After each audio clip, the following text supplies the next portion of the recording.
Hello world, welcome back to Raise Your RC. Today we're going to answer the ever-present question, should you buy an RTR car or should you build an RC kit? So maybe you're thinking about buying a new RC car, and there's a lot of options out there obviously. Some come in ready to run format like this Team Associated Rival MT10. Some of them come in kit format like this Team Associated B6.2. And it's sort of something you got to figure out whether you want to build your own kit or whether you want to buy an RTR, which is a ready to run. So Team Associated is kind of a cool company because they make both. Some of them are like more basher oriented, some of them are more race oriented. Sometimes they make a race oriented kit that comes as an RTR. So, and we're going to cover basically the pros and cons of each. Some of the benefits of buying RTR, some of the benefits of building a kit, my personal opinions, and then sort of come to a conclusion. So first off, we're going to talk about the pros of buying an RTR or ready to run vehicle. The first thing I would say is that it makes a really good first vehicle. If you don't know anything about RC cars or how they work, or maybe this is your very first RC car, I think you should definitely get a ready to run. It just makes your life a lot easier and you don't really have to worry about anything. The second advantage of buying an RTR is it doesn't really require any time, right? You can just show up to the shop, pick up this item, bring it home, throw in some batteries, and you're just ready to rock and roll. So you sort of get that instant gratification. Third thing I would say is that it may not be perfect, but it's going to be built out of the box and actually runnable. One of the downsides to building your own kit is that you may screw up. With a ready to run, assuming it was built correctly from the factory, it should be built and ready to go. And assuming the quality control actually did their job, it should be ready to go. Fourth thing I would say, and something that I think a lot of people don't realize about ready to run, is that the warranty is a lot easier on a ready to run. And the reason for that is it's basically warranted as an entire package. So if the electronics are not working, or the tires blow up, or something breaks that shouldn't have broken, you can just warranty this thing. Just call up the company and say, hey, my monster truck doesn't work. I'm not really sure why. They can also go through it and help you fix things. So it could be the servo, it could be the receiver, maybe it's the radio, and they can kind of work through that whole thing, or even just have you send in the entire vehicle and figure it out and fix it themselves. And the last advantage is that it's generally cheaper overall. I mean, something like this, an Associated Rival MT10 is $300 ready to run with all electronics, right? You've got motor, ESC, servo, radio, tires. It's all a complete package. The body's painted, and for $300 you really can't build a kit. The electronics alone are going to cost you at least $100, probably closer to $200 if you get higher quality components. So overall, if you just want to spend not a whole lot of money, a ready to run will generally get you out the door and for a lower price. Okay, covering the cons of buying an RTR. First off, that it may not actually be built completely correct. Pretty much every RTR car I found had small issues, or sometimes even major issues, making them inoperable. But for the most part, they're manufactured somewhere else at a low cost. Obviously, they can't spend a lot of money paying people to build these, so they're just made in a factory somewhere by somebody who probably doesn't really care that much either.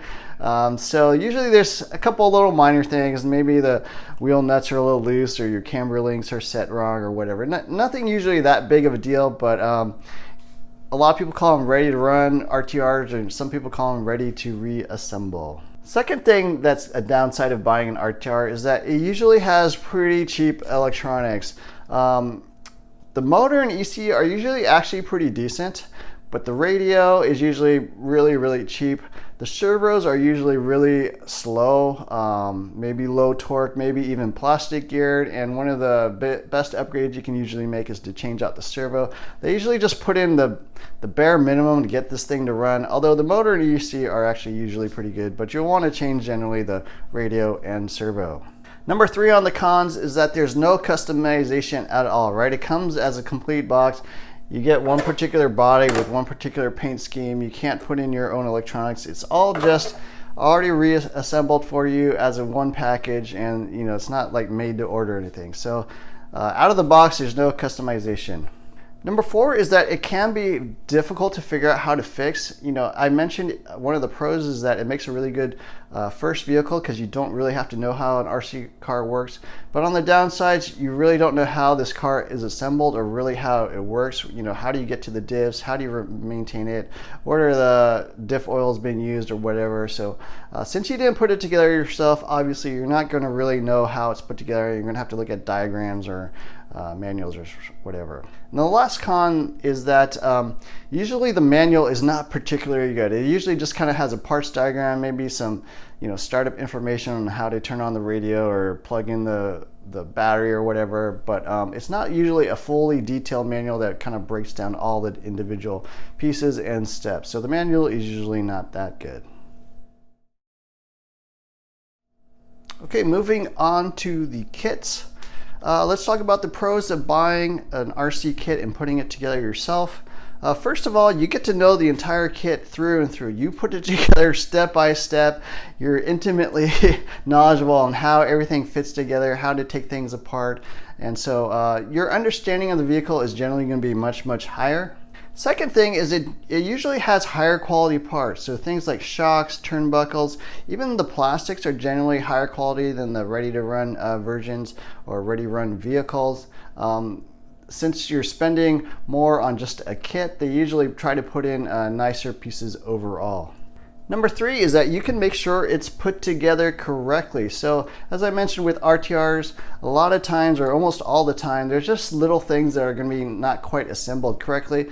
Not enough usually to make it not actually run, but if you're real picky or real particular about how you want your things assembled, if you're really mechanically inclined, the good thing about making a kit is that you get to put it together yourself and make sure that quality is there. Number 4 on the pros is that you don't end up with like 20 different RTR radios. So if you're building a kit, you also have to pick up a radio, electronics, all that stuff.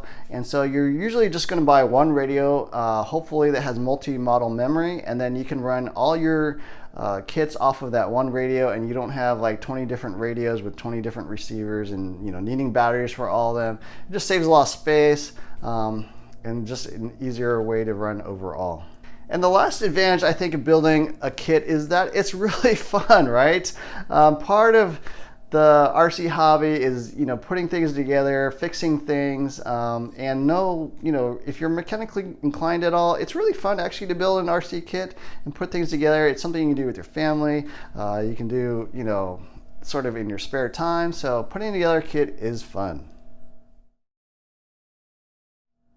Okay, let's talk about the disadvantages of building an RC kit. Number 1 is it takes a lot of time. This is not something you're going to be able to pick up from your hobby store and have it running in like 2 hours or anything like that. I would say on average, a kit that I'm pretty familiar with, something like this, a B6.2, I've built the B6.1 and the B6. So these all kind of go together pretty easily. But from start to finish, if you're including electronics, painting the body, gluing out wheels and tires, cutting out the body, a little bit of setup, you're talking at least 10 hours, I'd say. I mean, I would say something really easy for me like this, I'd spend probably about 10 hours. Something I'm totally unfamiliar with, like a brand new brand, something, maybe I've never really seen before, I would say, probably closer to like 15 hours. So it is a big time investment. If you don't have a lot of patience or you don't have a lot of time, that definitely is a disadvantage of buying a kit. Number 2 on the list of cons is that it takes some space to build one of these. Usually what I do is set up a table somewhere in the house, have all my parts laid out, all my tools, all my electronics and everything that I'm going to put in there kind of all laid out. And since it takes me 10 to 15 hours, I just kind of leave it there and work on it an hour here, an hour there. But it usually takes me 3-4 days to actually put it together. So I don't like to just partially build it and then try to pack it away. You have parts kind of lying around, you need things done in order. So it does actually take us up some space to build a kit. Number 3 on the list of cons is that it can be frustrating to build a kit if you screw up. So there's nothing more annoying than like losing a tiny little washer or a tiny little screw or something, or maybe an E-clip flies off into nowhere into some black hole somewhere, and then you're stuck, right? You need to go buy parts. Maybe your local hobby store doesn't actually carry another replacement piece, so you got to call up the company or order it online. So it can be frustrating. Good thing about RTR kits, they're all built. You don't really have to worry about losing things.